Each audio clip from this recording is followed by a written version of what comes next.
Lektion 1: Wi-Fi-Verbindung zum Flughafen. Hallo Anna, hast du jemals eine Verbindung zum Flughafen WLAN hergestellt? Hallo John. Ja, ich habe schon einmal eine Verbindung zum Flughafen WLAN hergestellt. Benötigen Sie Hilfe beim Herstellen einer Verbindung? Ja, ich bin mir nicht sicher, wie ich das angehen soll. Kannst du mich durch den Prozess führen? Sicher, es ist ziemlich einfach. Stellen Sie zunächst sicher, dass das WLAN Ihres Geräts eingeschaltet ist. Okay, WLAN ist an. Was kommt als nächstes? Suchen Sie nach den verfügbaren Wi-Fi-Netzwerken und wählen Sie das aus, das dem Namen des Flughafens oder einer ähnlichen Kennung entspricht. Ich sehe ein paar Netzwerke aufgelistet. Sollte ich das mit der höchsten Signalstärke wählen? Ja, es ist normalerweise eine gute Idee, das Netzwerk mit dem stärksten Signal auszuwählen. Es sorgt für eine stabilere Verbindung. In Ordnung, ich habe das Flughafen-Wi-Fi-Netzwerk ausgewählt. Was ist der nächste Schritt?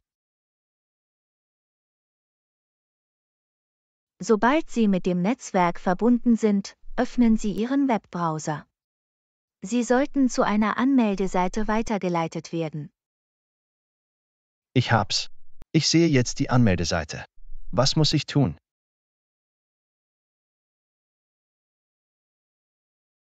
In der Regel müssen Sie den allgemeinen Geschäftsbedingungen zustimmen oder ein Passwort eingeben, falls Sie es angegeben haben. Folgen Sie den Anweisungen auf dem Bildschirm, um den Anmeldevorgang abzuschließen. Ich habe den allgemeinen Geschäftsbedingungen zugestimmt. Muss ich sonst noch etwas tun? Das war's. Sobald Sie sich erfolgreich angemeldet haben, sollten Sie Zugriff auf das Flughafen-WLAN haben. Genießen Sie Ihre Internetverbindung. Fantastisch. Danke für deine Anleitung. Ich weiß das zu schätzen.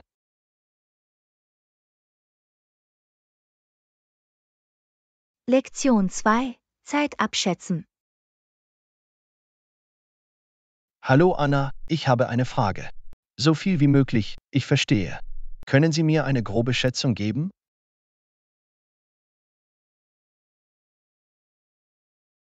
Hallo John.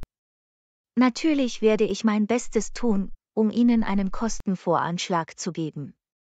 Wobei brauchst du Hilfe? Ich plane einen Roadtrip. Wie lange glaubst du, würde es dauern, von hier zum Strand zu fahren? Das hängt von verschiedenen Faktoren wie Verkehr und Entfernung ab. Können Sie mir die ungefähre Entfernung zwischen den beiden Orten sagen? Es sind ungefähr 200 Meilen. Aber natürlich kann es durch den Verkehr länger werden. In Ordnung. Im Durchschnitt kann es bei mäßigem Verkehr etwa 3 bis 4 Stunden dauern, bis der Strand erreicht ist.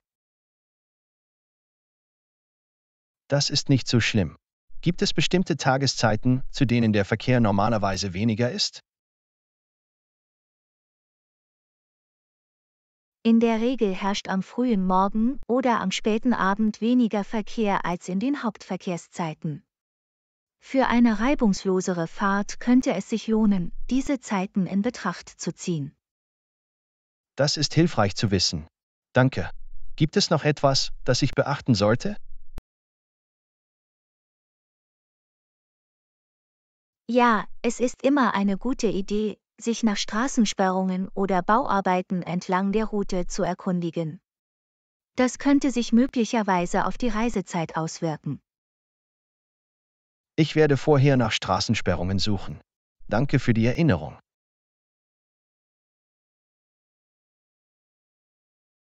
Du bist willkommen. Sicherheit sollte immer Priorität haben. Kann ich Ihnen noch mit etwas anderem weiterhelfen? Eigentlich noch eine Sache. Wie wäre es mit der Rückreise?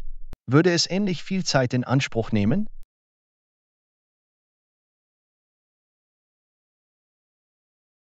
Es ist wahrscheinlich, dass es ungefähr die gleiche Dauer hat, vorausgesetzt, dass die Verkehrsbedingungen ähnlich sind. Denken Sie daran, dass es variieren kann, also ist es am besten, vorbereitet zu sein. Verstanden. Ich werde entsprechend planen. Danke für deine Anleitung. Ich weiß das zu schätzen.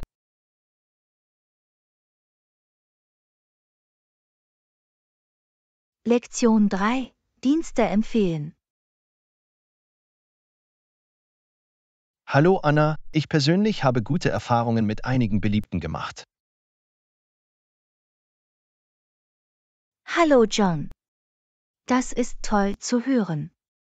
Können Sie mir einige dieser Dienste empfehlen? Unbedingt. Ein Dienst, den ich sehr empfehlen kann, ist die Online-Streaming-Plattform. Es hat eine riesige Bibliothek mit Filmen und Fernsehsendungen.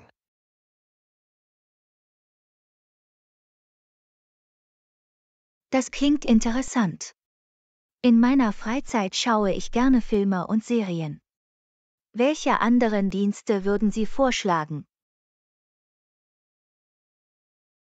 Ein weiterer Dienst, der in Betracht gezogen werden sollte, ist die Musikstreaming-Plattform. Es bietet eine große Auswahl an Songs und Playlisten für jede Stimmung. Das ist fantastisch. Ich liebe es, Musik zu hören, daher wäre es wunderbar, Zugang zu einer vielfältigen Musikbibliothek zu haben. Irgendwelche anderen Empfehlungen? Ja, ich empfehle auch den Essenslieferservice. Es ist praktisch für die Zeiten, in denen Sie keine Lust haben, zu kochen oder essen zu gehen. Oh, ich sehe definitiv den Reiz daran. Manchmal ist es schön, sich ein köstliches Essen direkt an die Haustür liefern zu lassen. Noch mehr Vorschläge? Schließlich würde ich den Ride-Hailing-Service empfehlen. Es ist eine bequeme und zuverlässige Art, sich in der Stadt fortzubewegen, insbesondere wenn Sie kein Auto haben. Das ist ein toller Vorschlag. Eine zuverlässige Transportoption ist entscheidend, insbesondere wenn Sie einen neuen Ort erkunden. Vielen Dank für die Empfehlungen. Du bist willkommen. Ich freue mich, dass ich helfen konnte. Diese Dienste haben mein Leben einfacher und angenehmer gemacht, und ich hoffe, Sie tun dasselbe für Sie. Das weiß ich zu schätzen. Ich werde sie auf jeden Fall ausprobieren und sehen, wie sie meinen Tagesablauf verbessern. Nochmals vielen Dank für das Teilen Ihrer Erfahrungen. Kein Problem. Ich bin sicher, Sie werden sie nützlich finden. Wenn Sie weitere Fragen haben oder weitere Empfehlungen benötigen, können Sie diese gerne stellen. Viel Spaß beim Erkunden dieser Dienste.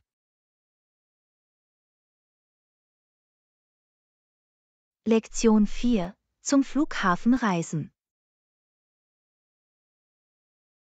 Hallo Anna, es gibt Züge, die direkt zum Flughafen fahren. Das ist perfekt. Hallo John. Es ist toll, eine bequeme Transportoption zu haben. Wie oft fahren die Züge? Die Züge fahren häufig, normalerweise alle 15 Minuten. Wir müssen uns also keine Sorgen machen, dass wir einen verpassen. Das ist fantastisch. Es gibt uns Flexibilität und die Gewissheit, dass wir problemlos einen Zug erwischen können. Unbedingt. Außerdem ist die Zugfahrt zum Flughafen sehr komfortabel und effizient. Ich freue mich, das zu hören. Es ist wichtig, eine reibungslose Reise zu haben, besonders wenn Sie mit Gepäck reisen. Auf jeden Fall. Und die Bahnhöfe verfügen über Annehmlichkeiten wie Geschäfte und Cafés, was die Reise noch angenehmer macht. Das ist ein Bonus. Wir können einen Kaffee oder einen Snack trinken, bevor wir in den Zug steigen. Das macht das Erlebnis angenehmer. Exakt. Es sind diese kleinen Dinge, die unser Reiseerlebnis verbessern und es unvergesslich machen. Ich könnte nicht mehr zustimmen. Die Liebe zum Detail kann den Unterschied ausmachen, wenn es darum geht, ein positives Reiseerlebnis zu schaffen. Absolut. Es sind die kleinen Annehmlichkeiten, die zusammen eine großartige Reise ausmachen. Ich freue mich jetzt sehr auf diese Reise. Zu wissen, dass die Zugoption verfügbar ist, macht es noch besser. Ich freue mich, das zu hören. Mit dem Zug wird es ein Kinderspiel sein, zum Flughafen zu reisen. Auf jeden Fall. Es ist beruhigend, ein zuverlässiges Transportmittel zu haben, besonders für wichtige Reisen. Absolut. Wir werden in kürzester Zeit am Flughafen ankommen und bereit für unser nächstes Abenteuer sein. Ich kann es kaum erwarten. Danke, dass Sie die Zugoption vorgeschlagen haben. Das wird unsere Reise viel bequemer machen. Du bist willkommen. Ich freue mich, dass ich helfen konnte. Machen wir das Beste aus unserer Reise zum Flughafen und genießen wir unsere Reise in vollen Zügen. Lektion 5: Reiseutensilien. Hallo Anna, ich bereite mich auf meine bevorstehende Reise vor. Ich habe meine Kleidung und Toilettenartikel bereit. Ich packe die ein. Gibt es noch andere wichtige Dinge, die ich beachten sollte? Hallo John. Das ist toll, dass du deine Kleidung und Toilettenartikel abgedeckt hast. Darüber hinaus sind hier noch ein paar andere wichtige Dinge, die Sie vielleicht beim Packen in Betracht ziehen sollten. Oh, bitte erzähl mir mehr. Ich möchte sicher gehen, dass ich alles habe, was ich brauche. Vergessen Sie zunächst nicht, einen Reiseadapter mitzubringen, wenn Sie in ein anderes Land mit unterschiedlichen Steckertypen reisen. Guter Punkt. Ich möchte nicht mit leeren Batterien enden. Ich werde auf jeden Fall einen Reiseadapter einpacken.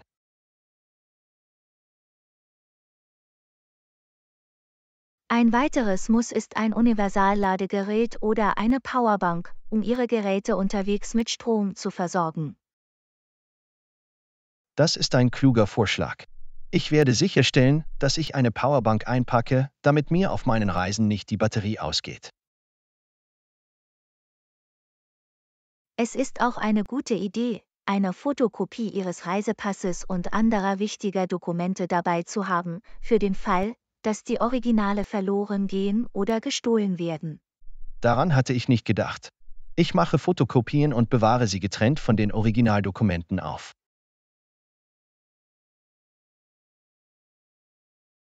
Erwägen Sie außerdem, eine wiederverwendbare Wasserflasche mitzubringen, um ausreichend Flüssigkeit zu sich zu nehmen und den Plastikmüll während Ihrer Reise zu reduzieren.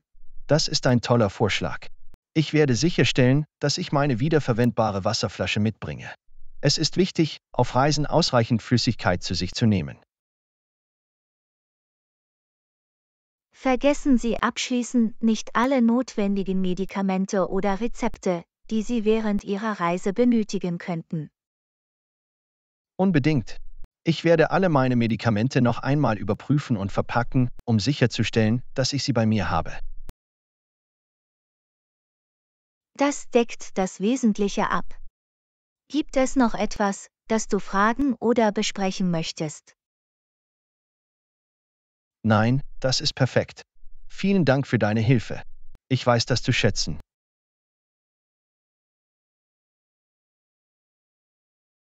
Lektion 6: Eine Packliste erstellen.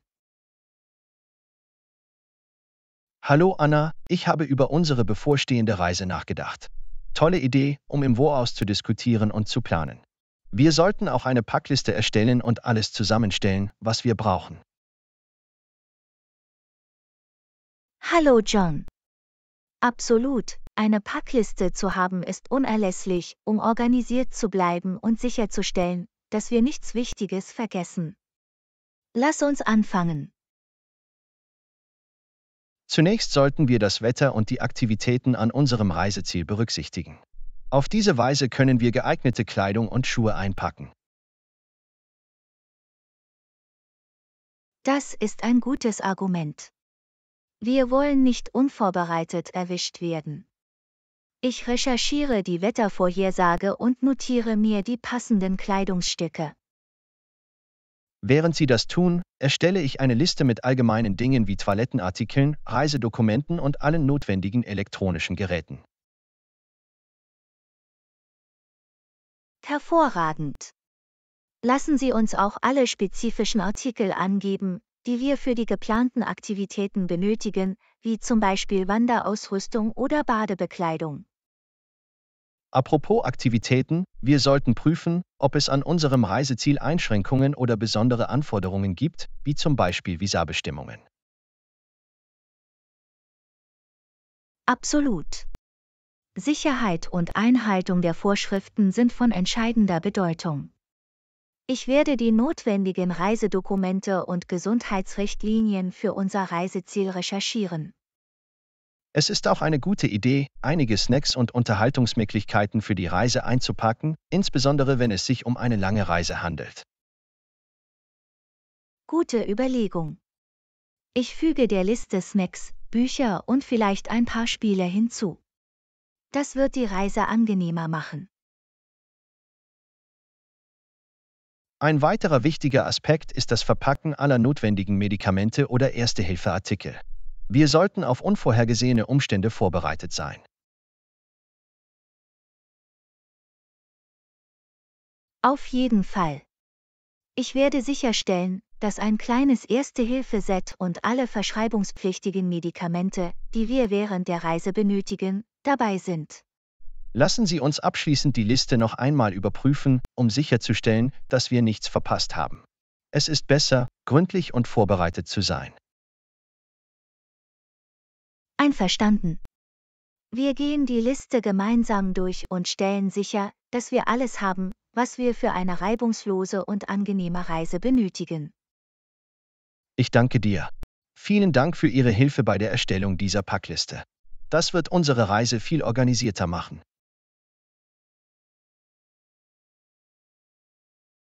Du bist willkommen. Ich helfe Ihnen gerne weiter.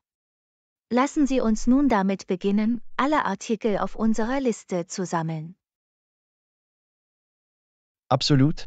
Sammeln wir alles, was wir brauchen, und machen wir eine stressfreie Reise. Ich freue mich darauf.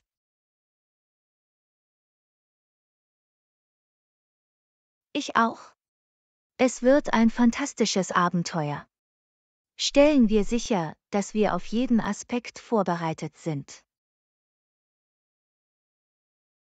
Auf jeden Fall. Nochmals vielen Dank. Ich danke dir für deine Unterstützung. Lektion 7: Die Masse besiegen. Hallo Anna, ich habe über unseren Museumsbesuch nachgedacht. Wie wäre es mit 10 Uhr? So können wir die Menge besiegen.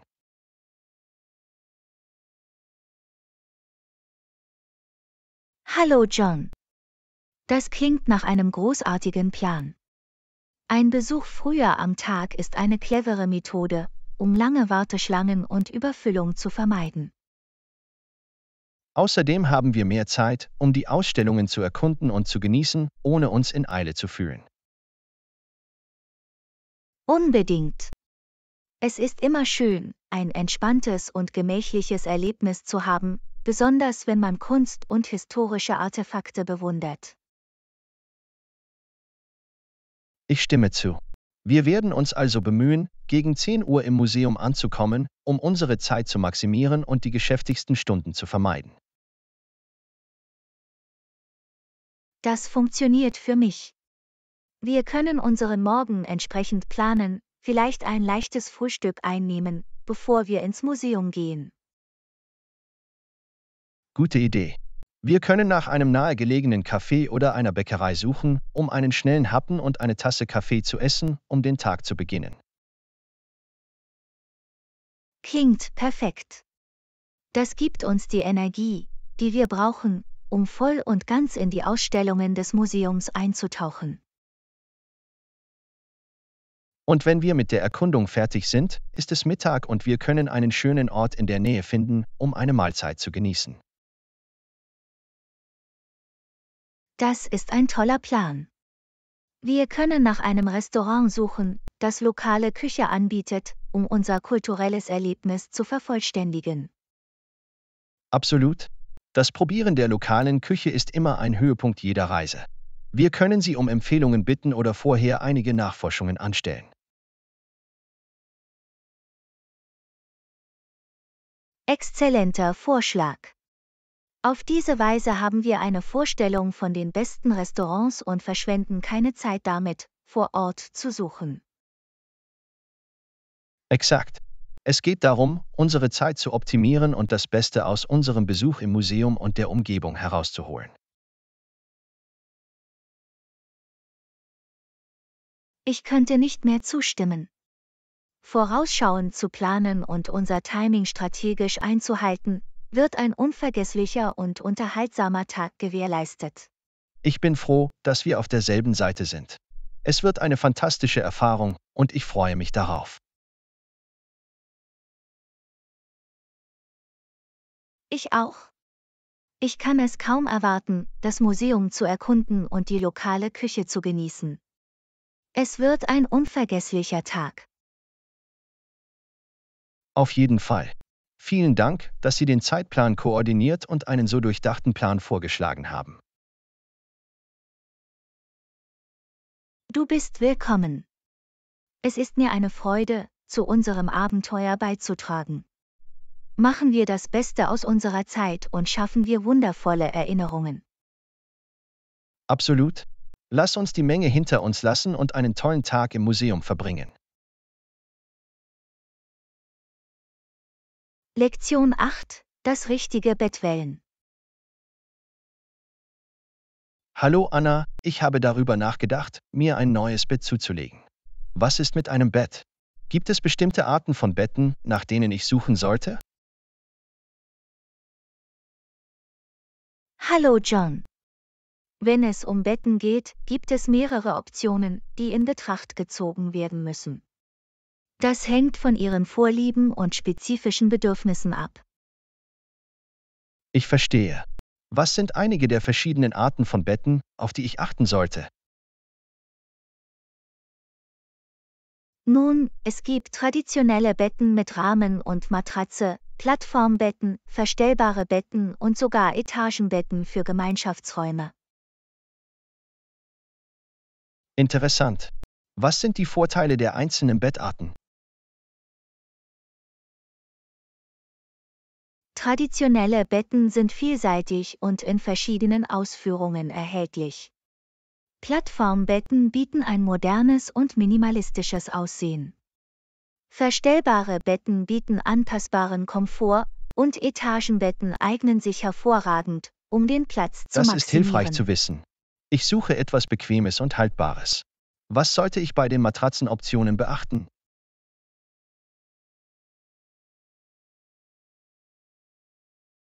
Für Komfort und Halt können Sie zwischen Memory Foam, Federkern, Latex oder Hybridmatratzen wählen.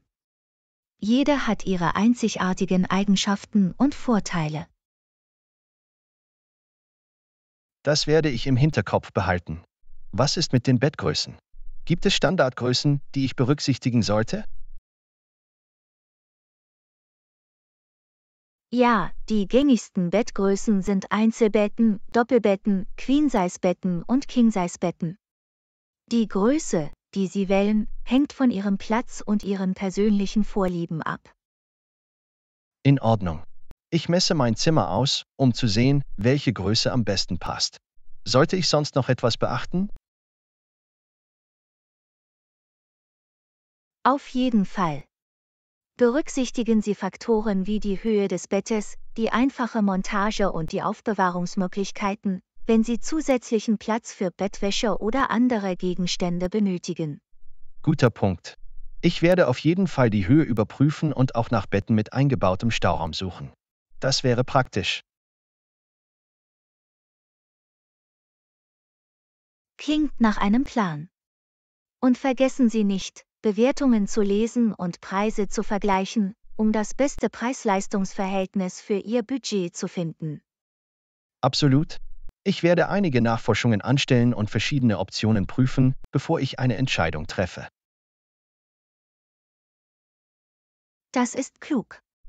Nehmen Sie sich Zeit und treffen Sie eine informierte Entscheidung. Ein gutes Bett ist für einen erholsamen Schlaf unerlässlich.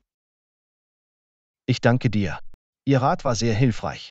Ich schätze Ihre Unterstützung in diesem Prozess.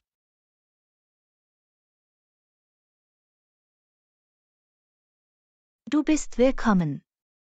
Ich freue mich, dass ich helfen konnte. Denken Sie daran, ein bequemes und stützendes Bett ist die Investition wert. Ich stimme zu. Ich werde sicherstellen, dass ich mit Bedacht auswähle und sowohl Komfort als auch Haltbarkeit priorisiere. Das ist die richtige Denkweise. Ich bin zuversichtlich, dass Sie das perfekte Bett für Ihre Bedürfnisse finden werden. Vielen Dank für Ihr Vertrauen. Ich werde mit meiner Suche beginnen und Ihren Rat berücksichtigen. Viel Glück! Ich hoffe, du findest das Bett deiner Träume. Nochmals vielen Dank. Ich lasse es dich wissen, sobald ich meine Entscheidung getroffen habe.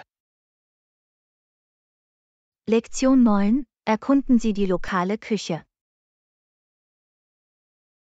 Hallo Anna, ich habe über unsere bevorstehende Reise nachgedacht. Das ist eine gute Idee. Wir können auch einige lokale Restaurants ausprobieren, wenn wir Lust dazu haben. Hallo John. Absolut. Die Verkostung der lokalen Küche ist eine fantastische Möglichkeit, in die Kultur einzutauchen und unser Reiseerlebnis zu verbessern.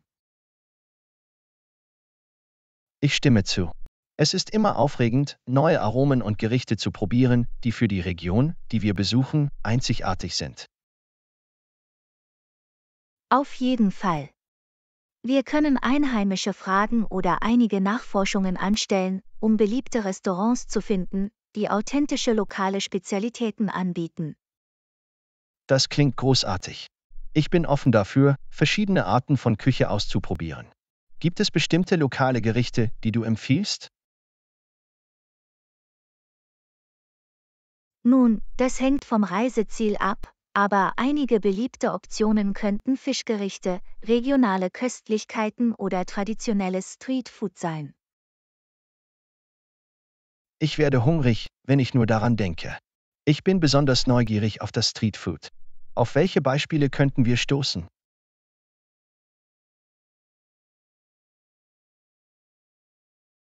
Streetfood kann unglaublich vielfältig und köstlich sein. Vielleicht finden Sie Dinge wie Tacos, Kebabs, Knödel oder sogar exotische Früchte und Snacks. Lecker! Ich bin auf jeden Fall bereit, Streetfood zu probieren. Es ist eine großartige Möglichkeit, unterwegs einen Vorgeschmack auf die lokalen Aromen zu bekommen. Absolut. Und wenn wir ein kulinarisches Erlebnis im Sitzen wünschen, können wir lokale Restaurants erkunden, die für ihre Spezialitäten bekannt sind. Das klingt nach einem Plan. Ich bin immer bereit, neue Dinge auszuprobieren und meinen kulinarischen Horizont zu erweitern. Das ist der Geist. Es geht darum, neue Erfahrungen zu machen und die Aromen des Reiseziels zu genießen. Ich könnte nicht mehr zustimmen. Es ist, als würde man neben unserem Reiseabenteuer eine gastronomische Reise unternehmen. Exakt. Und wer weiß, vielleicht entdecken wir neue Lieblingsgerichte oder Geschmacksrichtungen, die wir zu Hause nachkochen können. Das wäre fantastisch. Ein Stück der Küche des Reiseziels als kulinarisches Mitbringsel mitzubringen.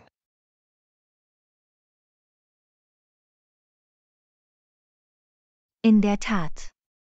Es ist eine wunderbare Möglichkeit, die Erinnerungen an unsere Reise lebendig zu halten und unsere Erfahrungen mit Freunden und Familie zu teilen. Absolut. Ich kann mir schon vorstellen, welche Geschichten wir über das tolle Essen zu erzählen haben, das wir auf unseren Reisen probiert haben. Es wird ein köstliches und unvergessliches Erlebnis. Ich kann es kaum erwarten, mich gemeinsam auf dieses kulinarische Abenteuer einzulassen. Ich auch nicht. Halten wir unsere Geschmacksknospen bereit und unseren Appetit auf die gastronomischen Köstlichkeiten, die uns erwarten, offen. Einverstanden. Wir freuen uns darauf, die lokale Küche zu erkunden und unser Verlangen nach neuen Geschmacksrichtungen und kulinarischen Entdeckungen zu stillen. Prost darauf. Begeben wir uns auf eine geschmackvolle Reise und sorgen wir unterwegs für unvergessliche kulinarische Erlebnisse. Lektion 10. Das Eisbrechen. Hallo Anna, wenn es darum geht, Gespräche zu initiieren, ist es wichtig, freundlich und zuvorkommend auf die Leute zuzugehen. Hallo John. Absolut. Einen guten ersten Eindruck zu hinterlassen und eine angenehme Atmosphäre zu schaffen, kann den Ton für ein angenehmes Gespräch angeben. Auf jeden Fall. Lächeln und eine offene Körpersprache können helfen, andere zu beruhigen und sie empfänglicher für Gespräche zu machen.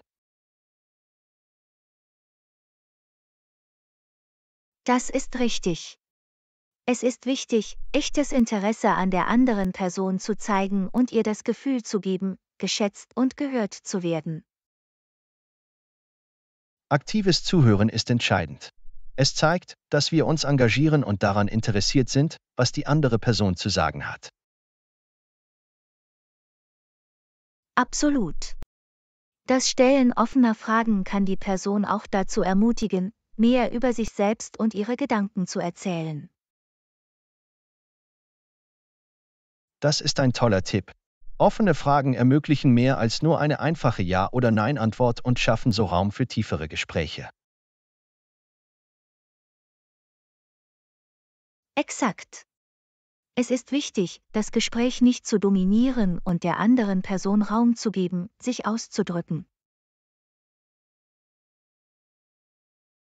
Ich stimme zu.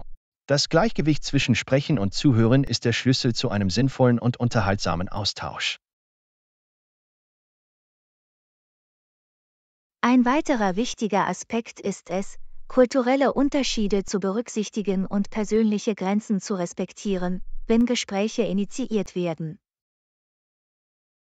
Ja, kulturelle Sensibilität ist entscheidend. Wenn wir uns der unterschiedlichen Sitten und Normen bewusst sind, können wir Gespräche respektvoll führen. Auf jeden Fall. Es ist wichtig, anpassungsfähig und aufgeschlossen zu sein, besonders wenn man mit Menschen mit unterschiedlichem Hintergrund spricht. Absolut. Vielfalt anzunehmen und aus den Perspektiven anderer zu lernen, kann unsere Gespräche bereichern und unseren Horizont erweitern. Das ist richtig. Jedes Gespräch ist eine Gelegenheit, etwas Neues zu lernen und eine andere Perspektive zu gewinnen. Ich könnte nicht mehr zustimmen. Sinnvolle Gespräche zu führen hilft uns, persönlich und intellektuell zu wachsen.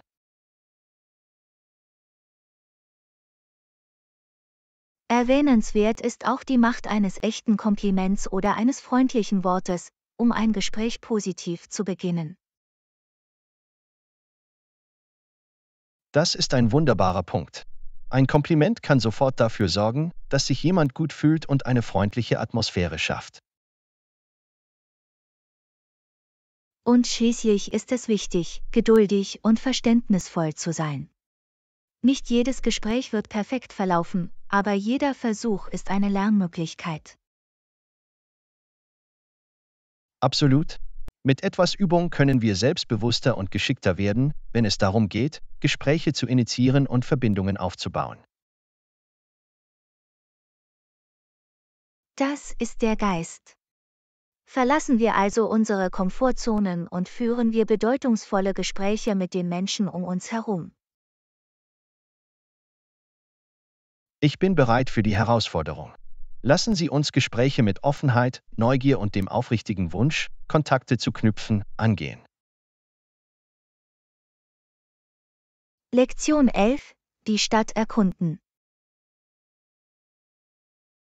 Hallo Anna, ich habe nach Hotels in der Nähe der Hauptattraktionen gesucht. Es ist wichtig, einen Ort zu finden, der mit öffentlichen Verkehrsmitteln leicht zu erreichen ist. Hallo John. Absolut. Die Nähe zu den Hauptattraktionen und die bequemen Transportmöglichkeiten können die Erkundung der Stadt erheblich erleichtern. Auf jeden Fall. Es würde uns viel Zeit und Mühe sparen, wenn wir problemlos in einem Bus oder Zug steigen könnten, um die Orte zu erreichen, die wir besuchen möchten. Das klingt perfekt. Barrierefreiheit ist der Schlüssel, wenn es darum geht, das Beste aus unserer Zeit in der Stadt herauszuholen und unsere Besichtigungsmöglichkeiten zu maximieren. Ich stimme zu. Wir sollten auch die Nähe des Hotels zu Restaurants und Geschäften berücksichtigen, sodass wir Optionen für Restaurants und einige lokale Einkaufsmöglichkeiten haben. Absolut. Es wäre toll, eine Vielzahl von Möglichkeiten in der Nähe zu haben, egal ob wir Lust haben, lokale Küche zu probieren oder ein paar Souvenirs zu kaufen. Ich freue mich, dass du das erwähnt hast. Die Erkundung der lokalen Gastronomieszene und das Einkaufen einzigartiger Artikel stehen definitiv auf meiner Liste der Aktivitäten. Das ist wunderbar. Es ist immer interessant, neue Geschmacksrichtungen zu entdecken und lokale Unternehmen auf unseren Reisen zu unterstützen. Ich könnte nicht mehr zustimmen. Außerdem können wir durch das Probieren der lokalen Küche und den Einkauf lokaler Produkte einen tieferen Einblick in die Kultur der Stadt erhalten. Auf jeden Fall. Es ist, als würden wir in den lokalen Lebensstil eintauchen und die Stadt aus einer authentischeren Perspektive erleben. Das ist genau das, was ich anstrebe. Ich möchte, dass unsere Reise mehr ist als nur der Besuch der Hauptattraktionen. Ich möchte mich wirklich mit der Stadt verbinden. Ich liebe diese Denkweise. Indem wir die Touristenattraktionen erkunden, können wir versteckte Juwelen entdecken und bleibende Erinnerungen schaffen. Absolut. Lassen Sie uns also ein Hotel finden, das nicht nur Komfort bietet, sondern es uns auch ermöglicht, in die lokale Atmosphäre einzutauchen. Einverstanden. Wir können nach Unterkünften in lebendigen Vierteln suchen, die für ihren einzigartigen Charakter und ihren lokalen Charme bekannt sind. Das klingt nach einem Plan. Ich freue mich darauf, die verschiedenen Bezirke der Stadt zu entdecken und ihre unterschiedlichen Atmosphären zu erleben. Ich auch. Jedes Viertel hat seine eigene Geschichte zu erzählen, und ich kann es kaum erwarten, die Geheimnisse der Stadt zu erkunden und zu lüften. Es wird ein Abenteuer. Durch die Stadt navigieren, neue Orte entdecken und gemeinsam unvergessliche Erlebnisse schaffen.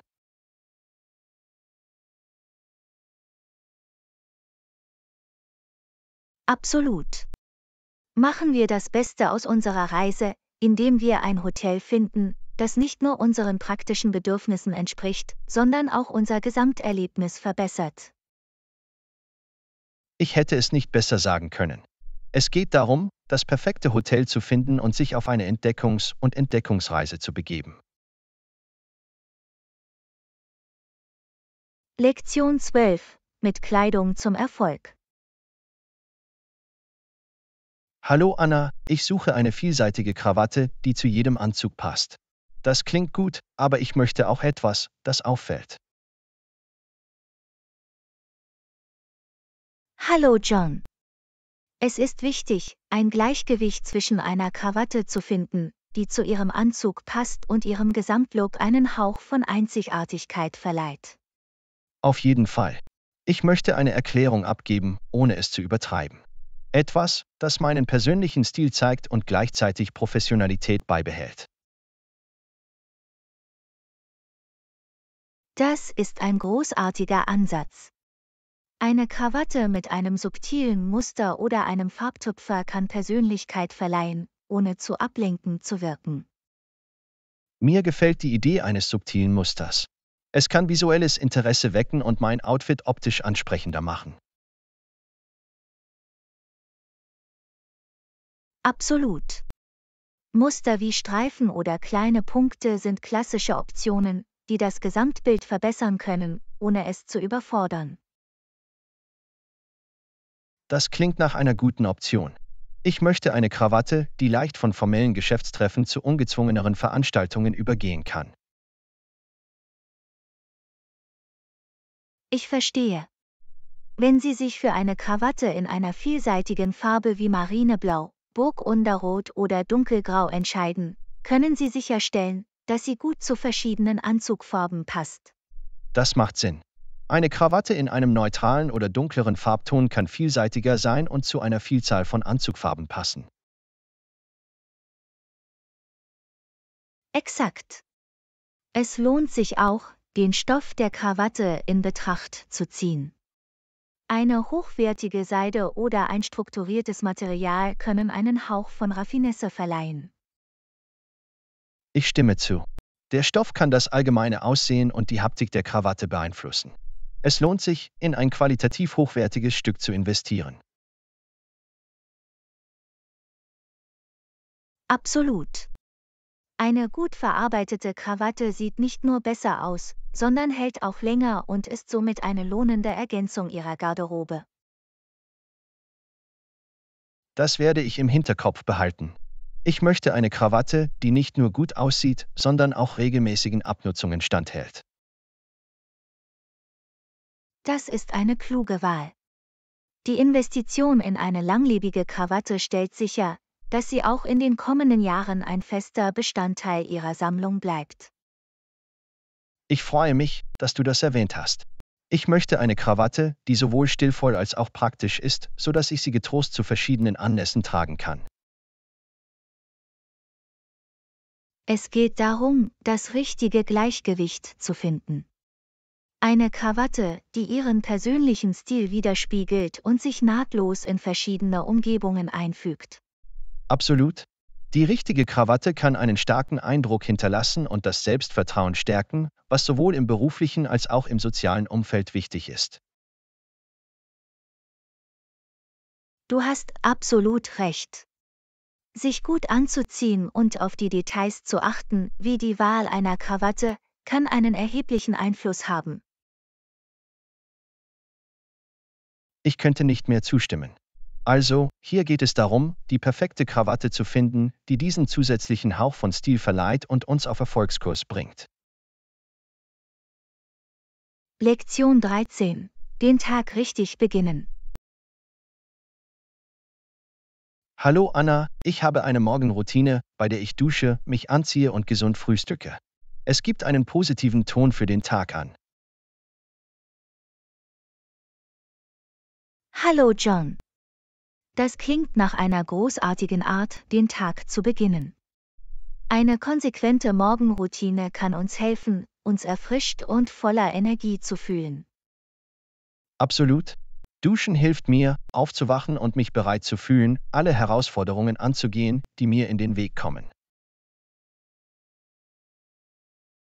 Ich stimme zu. Eine Dusche am Morgen kann die Sinne beleben und uns helfen, uns besser auf den kommenden Tag vorzubereiten. Danach stärkt das Anziehen bequemer und dennoch vorzeigbarer Kleidung mein Selbstvertrauen und gibt einen professionellen Ton an. Es ist wichtig, sich für den Erfolg zu kleiden.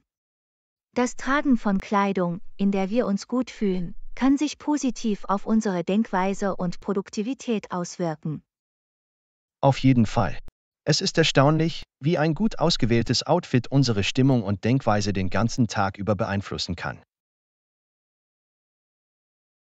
Ich könnte nicht mehr zustimmen. Und ein gesundes Frühstück rundet die Morgenroutine ab, indem es unseren Körper nährt und Energie spendet.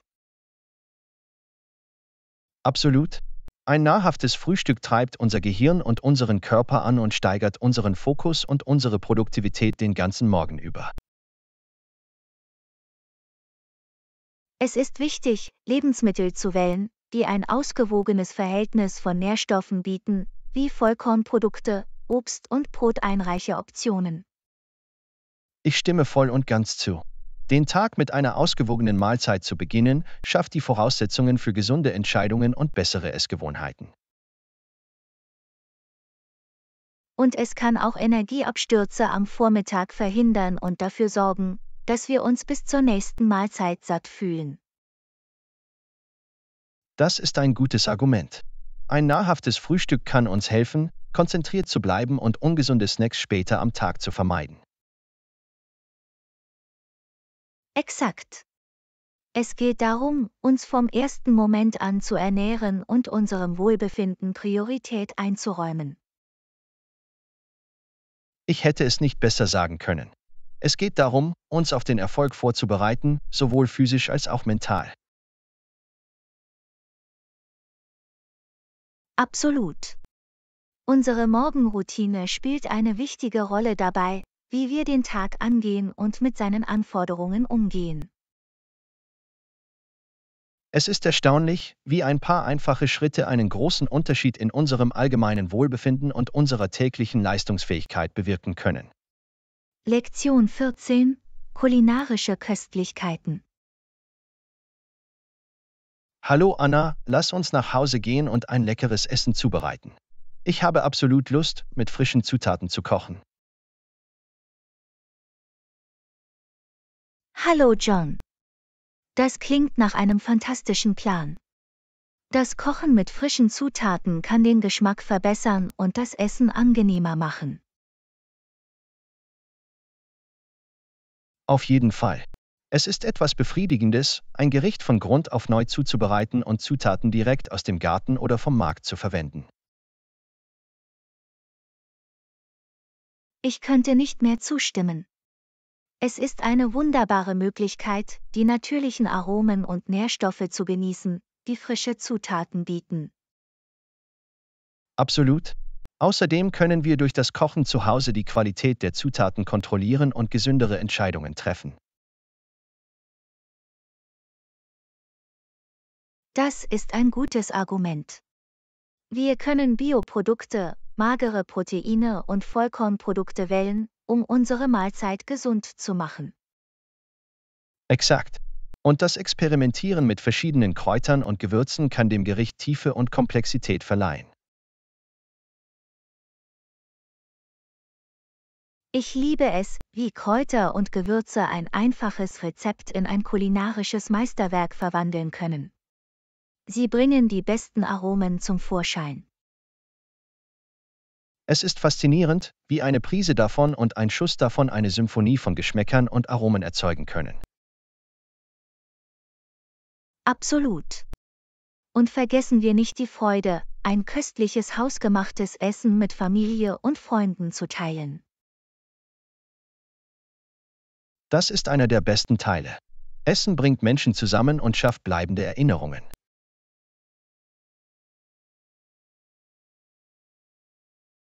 In der Tat. Es ist eine wunderbare Gelegenheit, mit geliebten Menschen in Kontakt zu treten und die Gesellschaft des anderen bei einer sättigenden Mahlzeit zu genießen. Und das Beste daran ist, dass wir das Gericht an unsere Vorlieben und Ernährungsbedürfnisse anpassen können. Das ist das Schöne am Kochen zu Hause. Wir haben die Freiheit, die Aromen und Zutaten an unseren individuellen Geschmack anzupassen. Ich stimme zu. Es ist, als würde man unserer Kreativität eine Chance geben, in der Küche zu glänzen. Absolut. Kochen ermöglicht es uns, uns auszudrücken und neue Geschmacksrichtungen und kulinarische Techniken zu entdecken. Und die Befriedigung, die entsteht, wenn wir mit unseren eigenen Händen eine köstliche Mahlzeit zubereiten, ist wirklich lohnend. Es ist ein Erfolgserlebnis und eine Erinnerung an die Freude, die in den einfachen Freuden des Lebens liegt. Ich hätte es nicht besser sagen können. Gehen wir also nach Hause, sammeln unsere frischen Zutaten und begeben wir uns gemeinsam auf ein kulinarisches Abenteuer. Lektion 15. Geburtstagsüberraschungen. Hallo Anna, an Geburtstagen überraschen wir uns gegenseitig mit Geschenken. Es verleiht der Feier ein gewisses Maß an Spannung und Freude. Hallo John. Ich liebe die Idee, sich an Geburtstagen gegenseitig zu überraschen. Es zeigt Rücksichtnahme und Wertschätzung füreinander. Absolut. Es ist eine besondere Art, unsere Liebe auszudrücken und der Geburtstagsperson das Gefühl zu geben, etwas ganz Besonderes zu sein. Ich könnte nicht mehr zustimmen.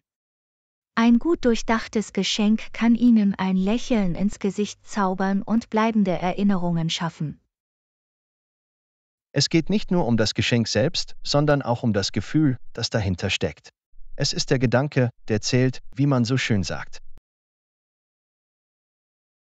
Das ist so wahr. Es ist der Aufwand und die Überlegung, die in die Auswahl des perfekten Geschenks gesteckt werden, die es bedeutungsvoll machen. In der Tat. Es geht darum, die Person gut genug zu kennen, um etwas auszuwählen, das ihren Interessen und Vorlieben entspricht. Und manchmal sind die denkwürdigsten Geschenke diejenigen, die uns überraschen, die wir nie erwartet hatten. Absolut. Es ist das Überraschungsmoment, das für eine zusätzliche Ebene der Aufregung und Vorfreude sorgt.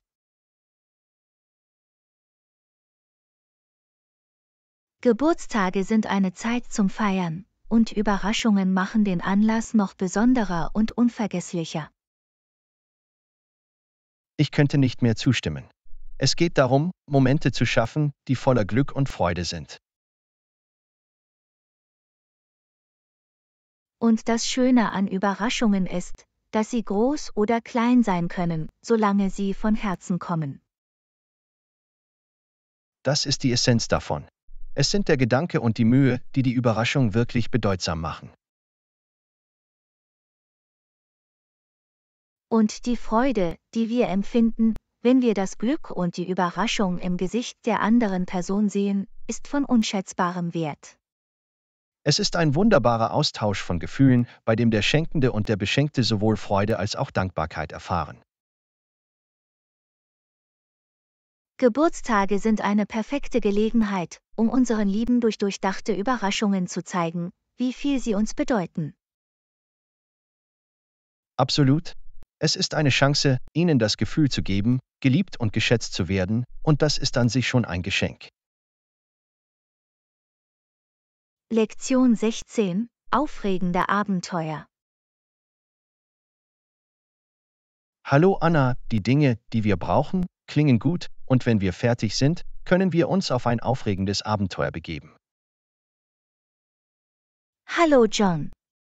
Ich liebe die Idee, ein Abenteuer zu erleben. Es ist eine Gelegenheit, neue Orte zu erkunden und wundervolle Erinnerungen zu schaffen. Absolut. Abenteuer ermöglichen es uns, aus unseren Routinen auszubrechen und etwas Außergewöhnliches zu erleben. Es ist ein Hauch frischer Luft, sowohl im wörtlichen als auch im übertragenen Sinne. Wir entdecken neue Landschaften und erweitern unsere Grenzen. Abenteuer beflügeln unsere Neugier und erfüllen uns mit einem Gefühl von Ehrfurcht und Staunen. Das ist so wahr. Es ist der Nervenkitzel des Unbekannten, der uns auf Trab hält und die Reise lohnenswert macht. Abenteuer können verschiedene Formen annehmen, vom Wandern in den Bergen über die Erkundung einer geschäftigen Stadt bis hin zum Ausprobieren neuer Aktivitäten. Das ist das Schöne daran. Abenteuer sind subjektiv und es geht darum herauszufinden, was uns persönlich begeistert und inspiriert. Und es geht nicht nur um das Ziel, es geht um die Reise selbst. Die Erlebnisse und Begegnungen auf dem Weg.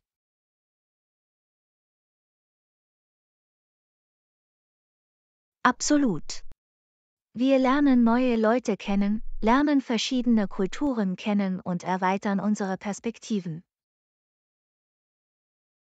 Das Abenteuer lehrt uns auch wertvolle Lektionen fürs Leben, wie Widerstandsfähigkeit, Anpassungsfähigkeit und die Umarmung des Unbekannten.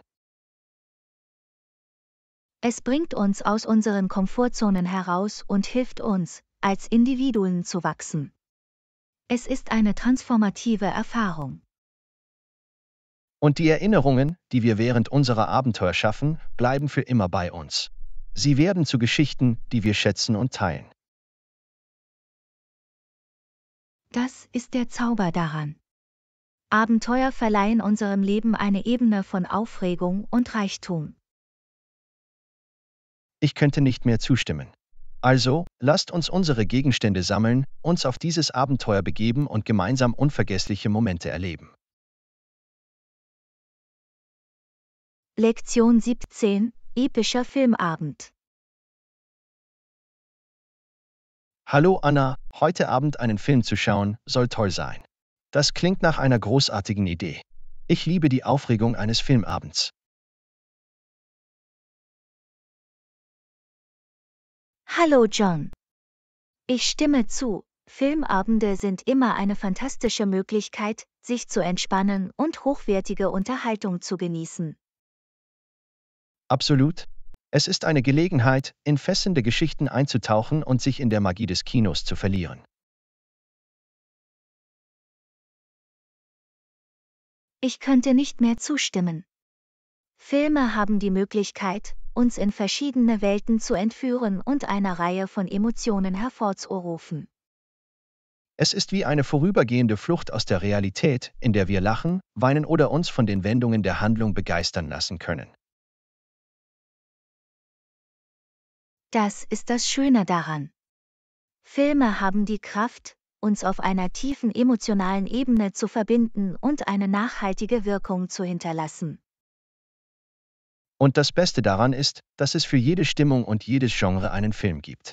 Von actionreichen Abenteuern bis hin zu herzerwärmenden Romanzen. Absolut. Wir haben eine große Auswahl und es macht immer Spaß, verschiedene Genres zu erkunden und neue Favoriten zu entdecken. Filmabende bringen auch Menschen zusammen. Es ist ein gemeinsames Erlebnis, das Gespräche anregt und Erinnerungen weckt. Ich finde es toll, wie Filme als Katalysator für Diskussionen dienen können, egal ob es darum geht, das Geschichtenerzählen zu analysieren oder die Entscheidungen der Charaktere zu Es ist diskutieren. eine Erinnerung an die Macht des Geschichtenerzählens und daran, wie es noch lange nach dem Abspann zum Nachdenken anregen und zum Nachdenken anregen kann. Und dank der Technologie können wir das Theatererlebnis direkt zu Hause mit hochwertigem Ton und Bild nachstellen. Das ist wahr. Mit einer gemütlichen Einrichtung, etwas Popcorn und unseren Lieblingsfilmen können wir jederzeit einen epischen Filmabend haben. Ich hätte es nicht besser sagen können. Also, lasst uns einen Film auswählen, den wir uns schon immer ansehen wollten, um den heutigen Abend unvergesslich zu machen. Prost darauf. Auf einen Abend voller Lachen, Tränen und der Magie der Leinwand.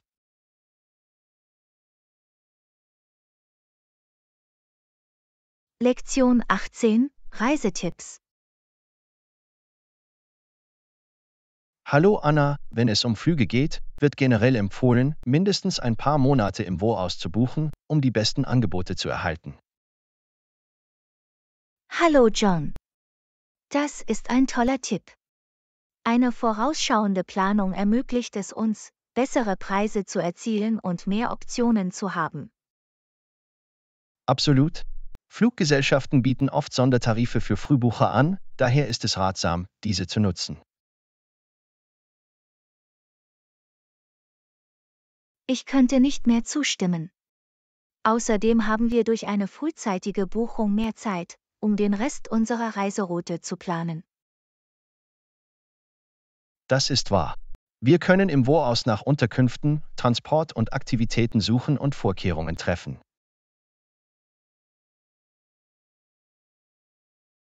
Es hilft uns, Stress in letzter Minute zu vermeiden und sorgt insgesamt für ein reibungsloseres Reiseerlebnis. Ein weiterer Tipp ist, bei unseren Reisedaten flexibel zu sein. Manchmal können wir Geld sparen, wenn wir an Wochentagen oder außerhalb der Hauptverkehrszeiten fliegen. Das ist ein gutes Argument.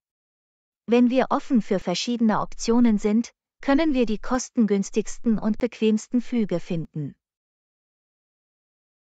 Es ist auch eine gute Idee, sich für Airline-Newsletter und Preisbenachrichtigungen anzumelden. Auf diese Weise können wir über Sonderaktionen auf dem Laufenden bleiben. Absolut. Diese Benachrichtigungen können uns benachrichtigen, wenn die Preise fallen oder wenn es Schnellverkäufe gibt, sodass wir die Möglichkeit haben, ein tolles Angebot zu ergattern. Und vergessen wir nicht, wie wichtig es ist, intelligent zu packen. Wenn wir mit leichtem Gepäck reisen, können wir zusätzliche Gepäckgebühren vermeiden und unsere Reise komfortabler gestalten. Ich stimme zu. Wenn wir das nötigste und vielseitige Kleidungsstücke einpacken, können wir Überpacken vermeiden und sicherstellen, dass wir alles haben, was wir brauchen. Schließlich ist es immer eine gute Idee, früh am Flughafen anzukommen, um ausreichend Zeit für den Check-in, die Sicherheitsverfahren und mögliche Verspätungen zu haben. Das ist ein entscheidender Tipp. Pünktlichkeit reduziert Stress und sorgt dafür, dass wir unseren Flug nicht verpassen. Absolut. Also, für unser nächstes Abenteuer sollten wir uns an diese Reisetipps erinnern und das Beste aus unseren Reisen machen. Lektion 19: Fernwehgeschichten. Hallo Anna, es hört sich an, als hättest du ein unglaubliches Reiseerlebnis gehabt. Würdest du dorthin zurückkehren? Hallo John. Absolut, ich würde diesen Ort gerne noch einmal besuchen. Es hat einen so bleibenden Eindruck bei mir hinterlassen. Das ist wunderbar zu hören. Wenn uns ein Reiseziel in seinem Bann zieht, ist es ganz natürlich, dass wir diese Erinnerungen noch einmal erleben wollen. Auf jeden Fall. Wenn wir zurückkehren, können wir tiefer in die Kultur eintauchen, Lieblingsorte erneut besuchen und neue versteckte Juwelen entdecken. Es ist, als würde man eine weitere Ebene des Reiseziels aufdecken und eine tiefere Verbindung zu ihr herstellen. Exakt.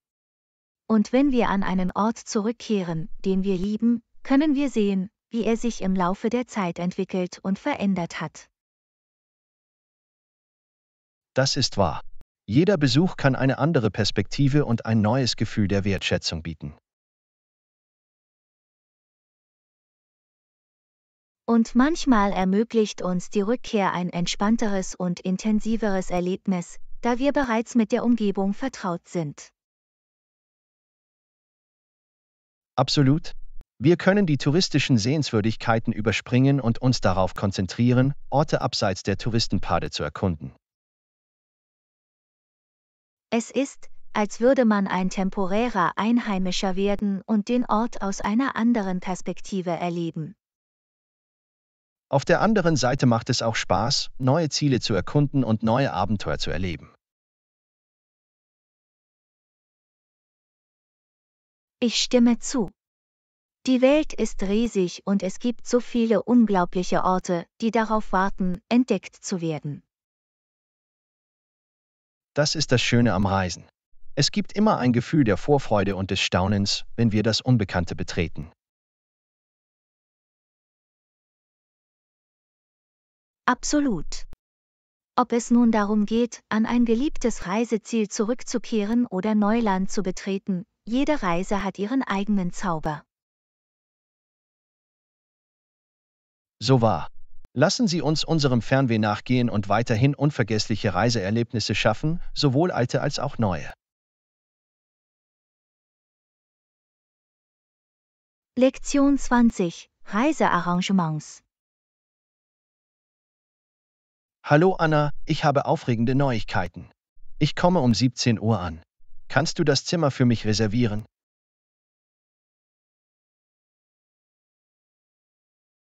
Hallo John. Das ist großartig. Ich werde sicherstellen, dass das Zimmer für Ihre Ankunft um 17 Uhr reserviert wird. Ich danke dir. Vielen Dank für Ihre Hilfe bei der Sicherung der Unterkunft. Es ist mir ein Vergnügen. Ich möchte sicherstellen, dass Sie während Ihres Besuchs einen angenehmen Aufenthalt haben. Das ist sehr nett von dir. Ich freue mich darauf, die Gastfreundschaft des Ortes zu erleben.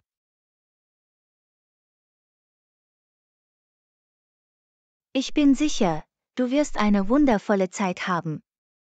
Kann ich Ihnen noch mit etwas anderem weiterhelfen? Eigentlich muss ich dich um einen kleinen Gefallen bitten. Könnten Sie auch den Flughafentransfer arrangieren?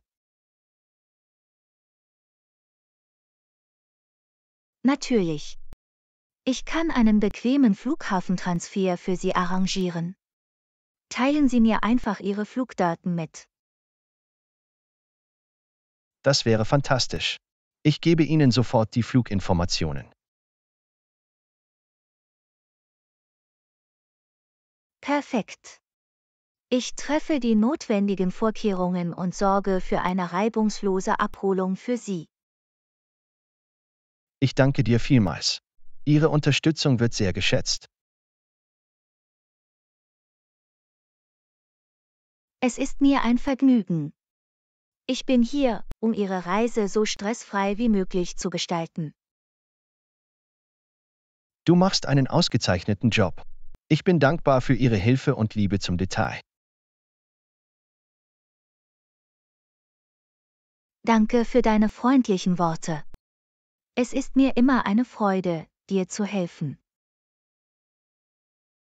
Ich habe das Glück, Sie als meinen Ansprechpartner für Reisearrangements zu haben. Du machst alles so einfach.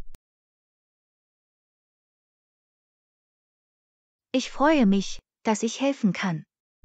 Mein Ziel ist es, sicherzustellen, dass Ihr Reiseerlebnis reibungslos verläuft. Nun, Sie erreichen dieses Ziel sicherlich jedes Mal.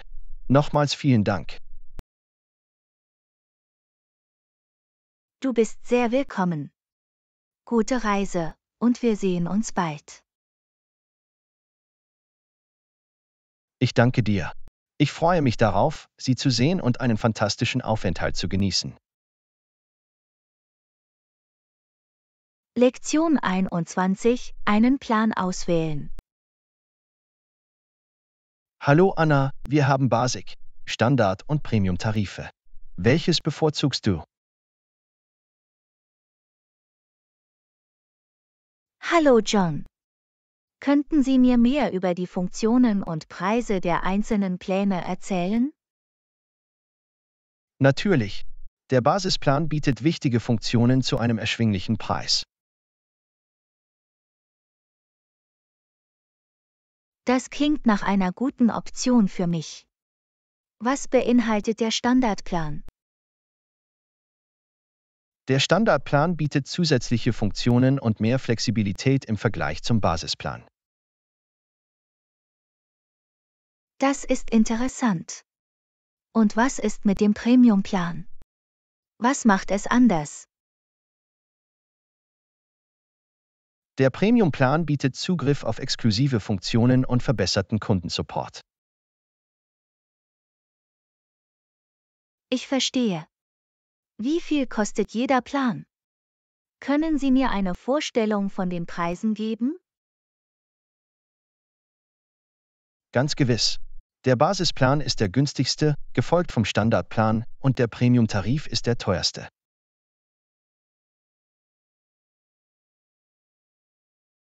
Danke für die Information. Ich tendiere im Moment zum Standardplan. Das ist eine solide Wahl. Der Standardplan bietet ein gutes Gleichgewicht zwischen Funktionen und Erschwinglichkeit. Ich stimme zu. Es scheint, als würde der Standardplan meine Bedürfnisse erfüllen, ohne das Budget zu sprengen. Absolut. Es ist wichtig, einen Plan zu wählen, der Ihren Anforderungen und Ihrem Budget entspricht. Ich könnte nicht mehr zustimmen. Ich freue mich über Ihre Hilfe bei der Erklärung der verschiedenen Planoptionen. Du bist willkommen. Ich freue mich, dass ich Ihnen helfen konnte, eine fundierte Entscheidung zu treffen. Es ist immer gut, alle notwendigen Informationen zu haben, bevor Sie eine Entscheidung treffen. Danke. Du bist willkommen. Wenn Sie weitere Fragen haben, können Sie diese gerne stellen. Ich bin hier, um zu helfen. Das weiß ich zu schätzen. Ich lasse es Sie wissen, wenn ich weitere Informationen benötige. Nochmals vielen Dank. Kein Problem. Nehmen Sie sich Zeit und wählen Sie den Plan, der am besten zu Ihnen passt. Lassen Sie mich wissen, wenn Sie weitere Hilfe benötigen.